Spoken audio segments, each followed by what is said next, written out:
महाकुंभ 2025 का मेला महिला नागा साधुओं के बिना अधूरा ही रहता है, क्योंकि महिला नागा साधु के पास ऐसे ऐसे चमत्कार होते हैं जिसे देख लोगों के होश उड़ जाते हैं। आपने पुरुष नागा के बारे में तो कई बातें सुनी होंगी, पर महिला नागा साधु की बात करने से भी लोग घबराते हैं, क्योंकि यह महिला नागा अपने चमत्कारों को गुप्त रखती है और सिर्फ ईश्वर से संपर्क साधने के लिए ही उनका इस्तेमाल करती है। इसलिए लोग महिला नागा के बारे में कुछ नहीं जानते, सिवाय इसके कि वह नागा हैं। पर आज हम इस वीडियो के बारे में कुछ ऐसी बातें बताने वाले हैं जिसे सुनकर आपके होश उड़ जाएंगे, जिसमें महिला को नागा साधु बनाते वक्त उसके शरीर के एक ऐसे हिस्से को निष्क्रिय कर दिया जाता है जो शरीर में वासना जगाता है। पर यह प्रक्रिया सुनकर आपके रोंगटे खड़े हो जाएंगे। आखिर एक आम महिला को महिला नागा साधु कैसे बनाया जाता है, आज की ये वीडियो देखकर आपको सब पता चल जाएगा। पर उससे पहले वीडियो को लाइक करें और कमेंट बॉक्स में हर हर महादेव जरूर लिखिए। आइए आगे बढ़ते हैं। महिला नागा साधु को कौन होती हैं और ये सिर्फ किताबों और कहानियों में मिलती हैं? क्या सिर्फ पुरुष ही नागा साधु बन सकते हैं? देखिए, इसका जवाब तो हम आपको अभी बता देते हैं। महिला नागा साधु होती हैं। अब आपके मन में सवाल उठ रहे होंगे कि क्या महिला नागा साधु भी पुरुषों की तरह बिना कपड़ों के हर पल रहती हैं? और नागा साधु बनने के लिए महिलाओं को अपने जिस्म का कौन सा पार्ट त्यागना पड़ता है? लंबे लंबे बाल, भभूतों से लिपटा नंगा बदन, हर पल नशे में डूबी रहना, क्या यही पहचान है एक महिला नागा साधु की? कैसी है इनकी रहस्यमयी दुनिया? सभी जानते हैं कि नागा साधु वह होते हैं जिनके काफ़ी बड़े बड़े बाल होते हैं और वह निर्वस्त्र यानी बिना कपड़ों के रहते हैं और उनके शरीर पर हर तरफ भस्म लगी रहती है। लेकिन नागा साधु के बारे में इतने सारे फैक्ट हैं जिनके बारे में बहुत कम लोग जानते हैं। सबसे पहले आपको बताते हैं नागा साधु और साधुओं से अलग कैसे होते हैं। नागा साधु कई मायनों में दूसरे साधुओं से अलग होते हैं। सामान्य साधु आपको कहीं भी दिख जाते हैं और उनका रहन सहन का तरीका भी नागा साधुओं से काफ़ी अलग होता है।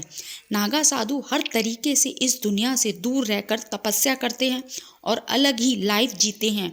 कोई भी बेहद कठिन परीक्षा और लंबे प्रोसेस के बाद नागा साधु बनता है।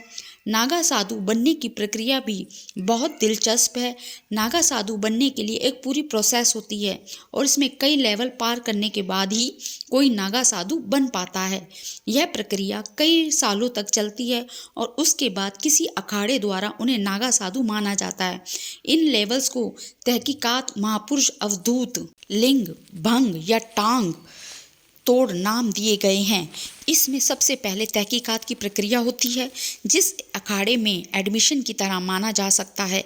इसमें पहले नागा साधु बनने के इच्छुक इंसान की अखाड़े में एंट्री होती है और जांच पड़ताल की जाती है। इस दौरान अखाड़े के लोग यह तय करते हैं कि यह नागा साधु बन सकता है या नहीं। उसके बाद इन्हें अखाड़े में शामिल किया जाता है और कई सालों तक उन्हें साधुओं के साथ तपस्या करनी होती है। कई साल तक तपस्या करने के बाद जब वह नागा साधु बनने के लिए तैयार होते हैं तो उसके बाद उनकी कई स्तर पर परीक्षा होती है। इस दौरान उनके तप त्याग की जांच की जाती है। पहले की प्रक्रिया ब्रह्मचर्य होती है। इसके बाद उन्हें महापुरुष बनाया जाता है। इस प्रक्रिया में उन्हें रुद्राक्ष दिए जाते हैं जो अक्सर नागा बाबा के शरीर पर दिखाई देते हैं। इसके बाद अवधूत प्रोसेस से गुजरना पड़ता है, जिसमें उन्हें बाल कटवाने पड़ते हैं, मतलब मुंडन होता है, और खुद का ही पिंडदान करना पड़ता है। ऐसे में वे अपने परिवार और संसार के लिए मृत हो जाते हैं। इसके बाद वह साधना करते हैं और भगवान में ही लीन हो जाते हैं।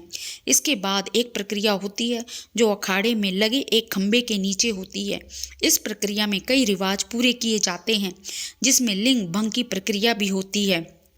इसके बाद उन्हें वासना आदि से मुक्त कर दिया जाता है और उनके लिंग को एक एक तरह से निष्क्रिय कर दिया जाता है। इस प्रक्रिया के बाद नागा साधु बनते हैं और कुंभ के दौरान ही कई गुरुओं द्वारा नागा साधु बनाया जाता है। महिला नागा साधु के बारे में जानने से पहले क्या आपने कभी एक नागा साधु को देखा है?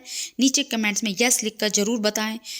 आपको बता दें कि महिला नागा साधु बनने से पहले यहाँ महिलाओं को 10 से 15 साल तक कठिन ब्रह्मचर्य का पालन करना पड़ता है। इसके बाद अगर इन महिलाओं को गुरु इस बात से संतुष्ट हो जाते हैं कि महिला ब्रह्मचर्य का पालन कर सकती है, तभी उसे दीक्षा प्रदान की जाती है। नागा साधु बनने के लिए दृढ़ इच्छा शक्ति और सन्यासी जीवन जीने की प्रबल इच्छा होनी चाहिए। महिला नागा सन्यास बनने से पहले अखाड़े के साधु संत उस महिला के घर परिवार, उसके पिछले जन्म की जांच पड़ताल करते हैं। महिला को भी नागा साधु बनने से पहले खुद का ही पिंडदान करना पड़ता है और पुरुषों की तरह महिला नागा साधु का भी मुंडन किया जाता है और फिर उस महिला को नदी में स्नान के लिए भेजा जाता है। महिला नागा सन्यासिन पूरा दिन भगवान का जाप करती रहती हैं और सुबह सुबह जल्दी उठकर शिव जी का जाप करती हैं। इसके बाद दोपहर में भोजन करने के बाद फिर से शिव जी का जाप करती हैं और शाम को सोती हैं। अखाड़े में महिला साधुओं को पूरा सम्मान दिया जाता है। जब महिला नागा सन्यासी पूरी तरह से बन जाती हैं तो अखाड़े के सभी साधु संत उस महिला को माता कहकर बुलाते हैं। साथ ही सन्यासी बनने से पहले महिला को यह साबित करना होता है कि उसका अपने परिवार और समाज से अब कोई मोह नहीं है। इस बात की संतुष्टि करने के बाद ही आचार्य महिला को दीक्षा देते हैं। आपको बता दें कि महिला साध्वी को पूरी तरह से नग्न अवस्था में रहने की इजाज़त नहीं है। वह बॉडी पर एक भगवा कपड़ा लपेट कर रहती है। ठंड हो या फिर बरसात, हर मौसम में यही एकमात्र उनकी पोशाक है। तीर्थों में भी महिला साधुओं को नग्न स्नान करने की परमिशन नहीं है। आपको जानकर हैरानी होगी कि कई अखाड़ों में नागा साधु की दीक्षा लेने के लिए विदेशी महिलाओं की संख्या काफ़ी ज़्यादा होती है। भारत में जिस तरह नागा साधु इतने कठोर होते हैं और इतनी परेशानियां के बावजूद बिंदास जीते हैं, इसके पीछे क्या वजह है ये जानने के लिए बाहर के लोगों में काफ़ी दिलचस्पी होती है। यही वजह है कि कुंभ में नेपाल से बहुत सी महिलाएं आती हैं। इनमें कई साध्वी ऐसी होती हैं जो गृहस्थ जीवन को त्याग कर साध्वी बन गई होती हैं। जूना अखाड़े में इस तरह की कई साध्वी हैं। इसके अलावा जर्मनी, मॉस्को, अमेरिका समेत अन्य देशों की महिलाएं भी साधु बन जाती हैं। इनमें तो कई ऐसी हैं जो बिल्कुल यंग हैं, जो पढ़ी लिखी हैं। सच कहूँ तो इन्हें हरि भजन के अलावा अन्य किसी से कोई मतलब नहीं है। यह सभी साध्वी अखाड़े के नियमों के मुताबिक ही पहनावा और तिलक से सबका श्रृंगार करती हैं। दोस्तों, अब जो मैं आपको बताने जा रही हूँ वह काफ़ी हैरान कर देने वाला है। क्या कभी आपने सोचा है कि आखिर ये नागा या महिला नागा साधु सिर्फ कुंभ मेले में दिखाई पड़ते हैं, लेकिन इसके अलावा इतने वर्षों तक कहाँ रहते हैं, कैसे रहते हैं? शायद या आप में से किसी ने इस बात पर गौर किया होगा। नागा साधु हमेशा तपस्या में लीन होते हैं। वह साधना के लिए अखाड़े में छोड़ देते हैं और कंदरा में चले जाते हैं। कंदरा का मतलब होता है पर्वतों में मौजूद सुरंग। इसमें भी कई तरह के नागा साधु होते हैं और जगह के नाम पर उनके नाम होते हैं। जैसे पर्वतों में रहने वाले नागा साधुओं को पर्वतगिरी नगर में रहने वाले साधुओं को पूरी जंगल में रहने वाले साधुओं को अन्यन कहा जाता है। यह अलग अलग जगहों पर रहते हैं। माना जाता है कि कुंभ से पहले और कुंभ के बाद नागा सन्यासी हिमालय और अन्य पहाड़ों और जंगलों की गुफाओं में बैठकर तपस्या में लीन हो जाते हैं। यह आमतौर पर गुफा में कुछ साल रहते हैं, फिर दूसरी गुफा में चले जाते हैं। किसी को मालूम नहीं होता कि वह इन दिनों कहाँ हैं, क्या कर रहे होंगे। कई बार बहुत से नागा बाबा इन दिनों सन्यासी वस्त्र भी धार कर अलग अलग जगहों पर घूमने लगते हैं। वह कुछ निर्वस्त्र बाबा गुप्त जगहों में जाकर तपस्या करने लगते हैं। इस दौरान वह जड़ी बूटी, कंदमूल, पौधों के साथ जंगलों और पहाड़ों पर होने वाले खाने की चीज़ों से अपना पेट भरते हैं। वह घूमते भी रहते हैं, लेकिन यह सब इतने सीक्रेट तरीके से होता है कि किसी को पता नहीं चलता। कुछ नागा साधु झुंड में निकलते हैं तो कुछ अकेले ही यात्रा करते हैं। कई बार जिस तरफ गुफाओं में बैठते हैं, कई दिनों तक भूखे प्यासे भी बैठे रह जाते हैं। अब आप सोच रहे होंगे कि जब ये नागा साधु अपनी पहचान छुपाकर इधर उधर भ्रमण करते हैं तो फिर यह करिश्माई तरीके से कुंभ में कैसे नजर आते हैं? कौन देता है उन्हें इस बात की जानकारी? दोस्तों, यही तो राज है। दरअसल हर अखाड़े में एक कोतवाल होता है। जब दीक्षा पूरी होने के बाद नागा साधु अखाड़ा छोड़ साधना करने जंगलों या पहाड़ों में चले जाते हैं तो यह कोतवाल नागा साधुओं और अखाड़ों के बीच की कड़ी का काम करता है। जब भी कुंभ और अर्ध कुंभ जैसे महापर्व होते हैं तो यह नागा साधु कोतवाल की सूचना पर वहाँ रहस्यमय तरीके से पहुँच जाते हैं। हालांकि यह किसी को नहीं मालूम कि उन्हें कैसे यह सूचना मिलती मिलती है कि कुंभ कहाँ हो रहा है और कब हो रहा है, लेकिन वह जहाँ कहीं भी होता है वह आ जाते हैं। कुछ लोगों का यह भी मानना है कि उनके पास कुछ ऐसी रहस्यमय विद्या या ताकत होती है जिससे वह अपने साथियों द्वारा भेजे गए संदेशों को समझ जाते हैं। कुंभ मेले के दौरान होने वाले प्रमुख अनुष्ठान और धार्मिक क्रियाकलाप।